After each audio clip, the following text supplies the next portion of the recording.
Hello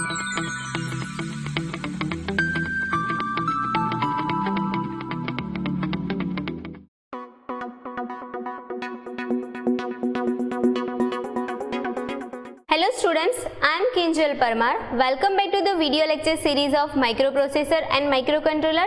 Today we will discuss AVR data types and directives. So let's start with AVR data types. This AVR has a data types which contains a varieties of a numbers in a different format.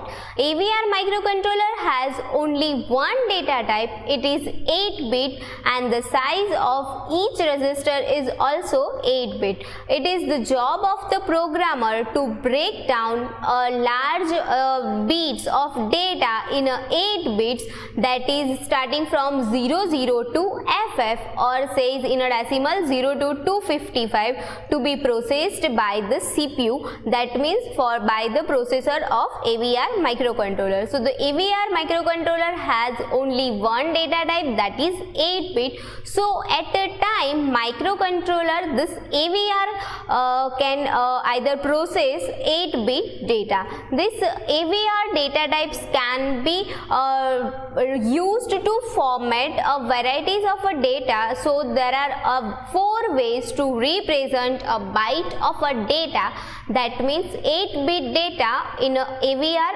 assembler.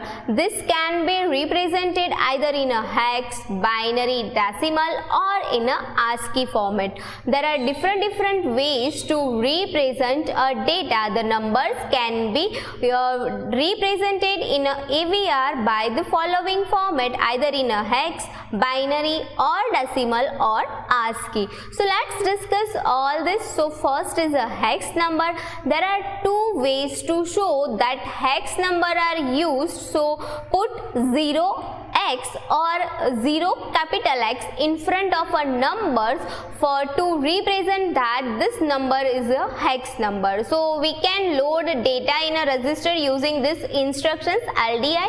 So here LDI R16, 0x99. First, this LDI is a mnemonics. This R16 and this data are basically operands. Okay, so this in a R16 register, this 99 is basically stored, but remember this 99 is in a hex. Okay, so R16 register is a basically 8-bit register. So 99 is a basically hex number. So this hex number is copied into R16 in a binary format. But we can represent hex number like this 0x99, or we can put $sign in front of the number like this. So we have a LDI R22 $99, that means this number are in a hex format. So we can use either 0x, capital X, or small x, or we can use dollar to indicate that the given number is in a hex format. Then next we have a binary numbers. So binary number is represented by only one this write only 0b. Okay, so there is only one way to represent binary numbers in a AVR assembler. It is as follow: LDI R16 0b, and like our binary pattern. So LDI R16 0b, this capital B or small b, both will work. Okay, so binary numbers can be represented by writing 0b and then totally binary pattern 010. Then next is a decimal number. To indicate that the decimal number in a AVR assembler, simply use the decimal number and nothing before it and after it. So we can write a decimal number directly like this: LDI R17, 12. So this there is no any letters or any special punctuations or any kinds of words or numbers before that. It indicates that this is a decimal number. So to indicate the decimal number in a AVR, simply use the decimal number by itself. So LDI R17, 12, so it indicates that this 12 is in a decimal format. So R17 stored 12 in a decimal format, but actually in a R17 there is a binary patterns of a 12. Okay, so this is decimal number. Then next we have a ASCII character. So to represent ASCII data in a AVR assembler, use single quotes as like this LDI R23. So single quotes 2. So it indicates that in a AVR there is a ASCII data or says ASCII characters are stored, and in R23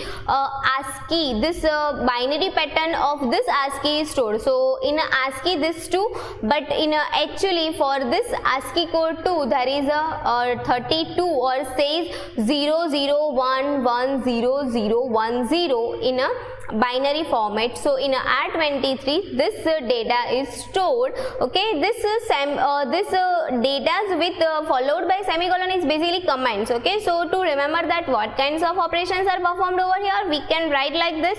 Okay, so to represent the ASCII data in a AVR assembler, use the single quotes like this.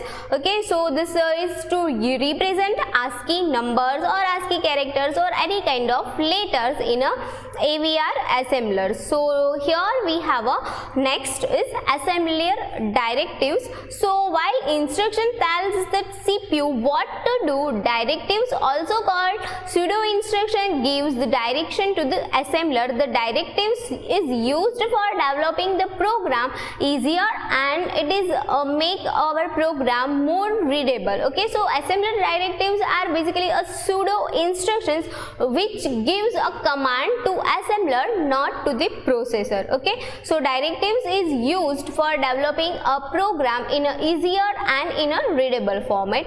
There are varieties of assembler directives are used. So here are the few directives, that is .include, .org, .eq, .set, .device, .dp. So these all kinds of assembler directives are used in a AVR microcontroller to perform different kinds of operations to provide a path to assembler. So let's discuss all this assembler one by one. First is the .include assembler. First, this .include directives tells AVR assembler to add content of a file to program. For 8MegaThirty-two, write the following instructions at the beginning of program to add the file of 8MegaThirty-two. So .include in a double inverted comma M32 DEF.INC. So this assembler can aware about that here this 8MegaThirty-two device is used whenever this program is loaded in any kind of device. Okay, so to add a file here .include directives are used. So for 8MegaThirty-two there is a this line of code is used to add the file .include M32 DEF.INC. So .include a directive tells this AVR assembler to add the content of a file. Okay, to add the content of a file. For each and every AVR family there is various kinds of files are available. So these kinds of files can be added into the assembler with this .include instructions. Then next we have this .org directives. So the .org directives is used to indicate the beginning of the address or beginning of the code. So it can be used for both code and data. For example, we can write .org 100. So it indicates that our program start at the location of 100. Okay, so the .org directives is used to indicate the beginning of the address. Then next we have this .eq assembler directives. So this .eq is used to define a constant or value or a fixed address. So the .eq directives does not set aside a storage for a data items, but it is associated with a constant number with the data or with the address, so that when the label appears in the program, it constant will substitute for the label. So we can assign a .eq and with this kind of any fixed values or any fixed address. So by changing changing only that values or by changing only that we can alter whole program. Okay, so this kinds of directives is used for when we have a large number of data and this data or this constant value is used so many times in our program. So we can just define once with this dot eq, then we can just use that values each and every times, and if we want to change that value, so we can just change the values at dot eq sides. Okay, so this is dot eq assemblers directives. So this, for example, we can write dot eq like this. Okay, so dot eq count is equals to 0x25, 0x25, that means this is a constant value and this is a value in a hexadecimal format. This 25 is in a hexadecimal format, so count is equals to 25. So we can just directly use now word count. Okay, and if we want to change the value of count in a whole program, so we can just change values over here first. Okay, so entire program will completely change. Okay, so this is how this dot eq directives work. So dot eq assembler directives are basically used that programmer can change it once and the assembler will change all its occurrence throughout the program. So this allows the programmer to avoid searching the entire program and trying to find every occurrence. Okay, so it makes for programmer too easier to program any kinds of data or use any kind of constant value which are going to be altered each and every time. Okay, so this, by the use of dot eq, the programmer can change it once and the assembler will change all its occurrence throughout the program. So this is dot eq assembler directives. Now next we have a dot set assembler directives.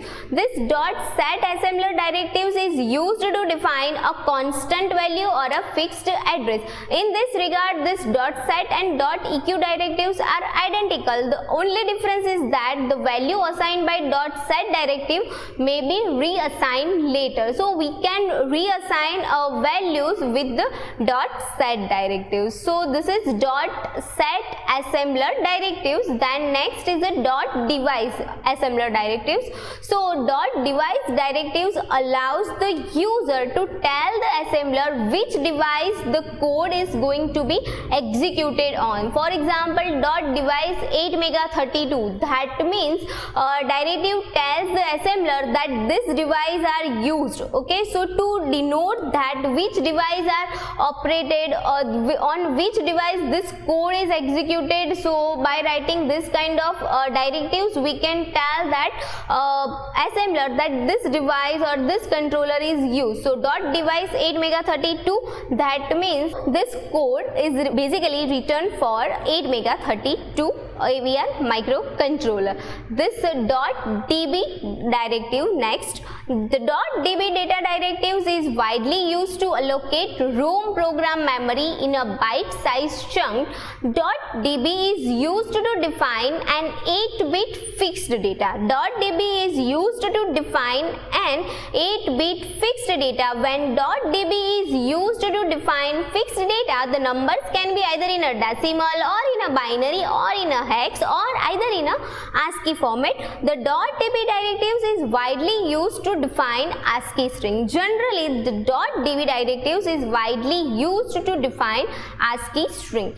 So these all are the assembler directives. Thank you.